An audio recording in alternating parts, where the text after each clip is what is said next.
Could you please share your name? My name is Sujata Srinivasan. I'm the senior health reporter for Connecticut Public. Oh my gosh, it's a magical memory. I was a kid, elementary school, and my uncle gifted me my first library membership. And this was at what they used to call a private lending library. I think it was a converted garage in a person's house, and the woman there was doing this out of her love for books and love for the community. They charged something back then. I think it was just a couple of pennies when you checked out a couple of books. And it was summertime, and I'll always associate the Anugraha Lending Library in Madras, now called Chennai, with a world of words that opened to me. I've always been in love with words, and I fell more in love with words then. I mean, this was a small space, and the shelves were packed narrowly, and you could just smell that smell of books that you get in a library. And opening a page, turning the pages and the feel of old paper. Oh my God, it was delicious. And I'm forever grateful to my uncle for gifting me that. This was summer holidays that I spent with my grandparents, and my uncle took me to this library, and it was one of the best parts of my summer. That library was part of my childhood. My grandparents moved from that house, my uncle moved from that area, and we no longer went there. Where did I get my books from? We did not have the libraries that we have here today in the US. There was no third space, no place where you could go, where there was a library provided in a town. So these were private lending libraries. There was the Connemara Library, and I wish I had gone there as a teenager. There's one massive library. It was more like an archival space, less intimate, less where you could interact with a librarian who would just sit down and recommend a particular book, and you'd build this bond. But my school had a library. So teenage years was my school library. And that was a natural extension of going to Anugraha and starting on Victorian literature and the Russian writers, of course. As I think that's when schools where I fell in love with the Bronte sisters and Jane Austen and Mark Twain, who, by the way, despised Austen. And Indian writing. Later on, I started subscribing to what was called the Sahitya Academy Journal because I really wanted to read Indian literature, Indian short stories. And as you know, India does not have one common language. I mean, every state has its own unique language with its own unique script. And I think of English and Tamil as my first languages. I grew up bilingual, and then I learned Hindi. But the Sahitya Academy would send you translated works written by Malayali writers and Tamil writers and Telugu writers and Marathi writers. And this way you got to experience sort of the microcosm in parts of India that form the macrocosm. And you sort of connected that universality of characters with what you were reading in Russian literature, what you were reading, by writers of the great American novel and Japanese writers. And you saw this common thread, that common thread of humanity emerge. What I love about libraries is what they mean to the community and to people who live in a community. I mean, it's first of all when you enter, it's the space where you know you're going to encounter what you love, books, and that smell of books. I mean, of all the perfumes in the world, I suppose if you could bottle me the smell of books, that would be my favorite. And I love walking down the aisles and a whole shelf of P.G. Wodehouse. Now imagine the joy of that. Imagine the joy of suddenly coming upon an entire collection of Wodehouse. And you enter this world of Jeeves and Bertie Wooster. And you laugh with delight at the absurdity of the class structure. And he approaches it in a playful way. I mean, Wodehouse approaches it. I mean, Mark Twain went head on with his satire and with his social commentary. Wodehouse, approached it with a lot of giggles and laughs. But it's deep stuff. Professionally, I'm a storyteller. I'm a journalist, yes. I dive deep in my reporting. I look at facts. I pore over data. I'm a healthcare journalist. I'm looking into accountability aspects of people running the healthcare systems. But at heart, people connect with stories. They don't connect with data. The data is the backbone, the structure.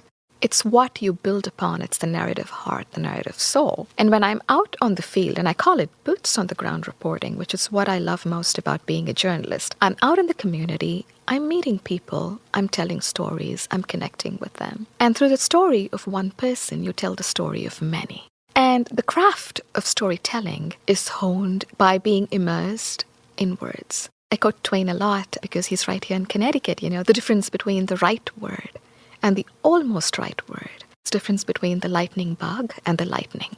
And I'm pretty particular about the space that we have in radio. It's a short time sometimes to tell a story, 45 seconds. Sometimes you have the luxury of 5 minutes. But to tell a story about someone experiencing unequal access to healthcare, someone that is, just because of their race or the economic divide, depending on which side they're on, ill health. And to tell these stories, you need to have a deep mastery over language, over words, about how you communicate, because words are the vehicle that take you from your source to your audience. It's a way of communicating. And that mastery happens over a lifetime. Personally, as a mother, one thing that I did when my baby was a few months old was to take him to the library. And this was about, 10 years ago, postpartum. Remember, I'm an immigrant. I'm an American. I immigrated from India about 25 years ago. And I didn't have a community, family to lean on to say, hey, I'm going to leave my kid here. Can I go and get this work done? Or can I even take a nap? And the postpartum months for a mother can be incredibly isolating. And you need, first of all, a community and a community of moms. And I found them at my local library. Now, I'm a feminist here, so the reason my husband went to work is he's an engineer and he pulls in a lot more money than I do as a journalist, so it made sense for me to be a stay-at-home mom. I decided, and we were able to, that I could be a stay-at-home mom until, my kid turned 5 years old, because the birth to 5 years, data shows, is when, a child's brain develops the fastest, the neural connections, the exploration of the world, the social connections, connecting with words, connecting with everything around you. And it was to overcome my own loneliness and for my child to develop his sensory skills, to develop his verbal skills, to develop his social skills. And of course, I would go to the library. And I was working too. I was freelancing quite a bit. So that kept me thriving. My brain was active. But because I was working from home and because I was a new mother, this community is what gave me a sense of belonging and the feeling that I'm not alone. To every young person listening who's raising a child, the library is where you go not just to get a book home, but you go to build your community. You go to sit in a library chair, stretch yourself out, and soak in to watch your child play with other children. You're watching other parents gently usher their kids to these shelves, and you have a little chat with the librarian. What's a good book for my child? My child is interested in planes or dinosaurs or dolls or fire trucks. And that little chat with the librarian. And let me tell you, I made one of my closest friends at the library. Hema is one of my closest friends, and I think our babies met about the age of 5 months at the library when both of us were at a Mother Goose program. Now, she was taking a break from her career. She was working as an engineer at GE, and like me, she also is an immigrant from Iran. And since we've had many, many cups of tea together, we've had many poetry readings at each other's houses. She's read Rumi to me in Persian. We've taken our kids to parks and playgrounds and beaches, and it's the kind of connections that you make. I mean, you don't go there seeking that you're going to make these friends or you're going to find these books, but it's magical what you discover. I mean, you go there with an open mind, you're going to come out with some darn good treasures. Well, first of all, I do not like giving advice, but I do have suggestions for someone who comes up to me and says, hey, I want to be a journalist. Where should I begin? And I'd say, well, first of all, do you have these following traits? Are you endlessly curious? Do you seek information, beyond silos? Do you like to communicate with people? Do you like working with words? Do you like meeting and talking to people. And what is your core expertise? How many years have you spent honing your craft, or how many years are you willing to spend? For instance, I'm a healthcare journalist. I have a bachelor's in business. I did a master's program offered by India's leading English language daily in New Delhi in journalism. And then I did a 2 years master's in economics. And I've been on many fellowships, and I have, continuing education from Wharton. It's love and passion alone is not enough. You've got to work at building your knowledge, growing your knowledge, and honing your skills.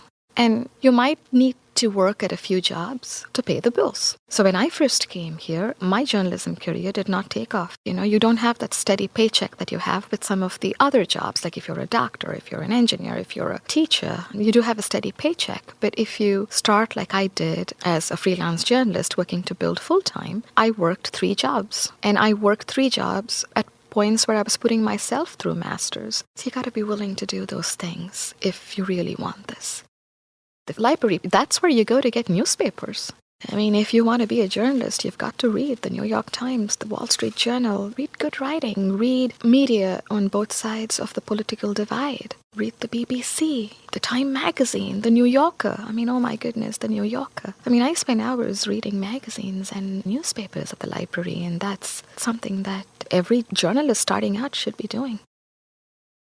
Everything I do starts with respect. When I approach a person, would they please share their story with me? I approach them with respect. And I'm grateful to be able to earn their trust, especially people who are marginalized, especially people who fear systems, especially the most vulnerable. When they trust me with their story, it brings tears to my eyes, because this is why we do what we do, to give voice to those who are heard the least and who are most invisible. And in order to accomplish that, you've got to start with respect. And you respect people, not power. I mean, it's a fundamental thing for a journalist. You can't be in awe of power. You can't be in awe of titles. You respect a human being for the worth that every human being has.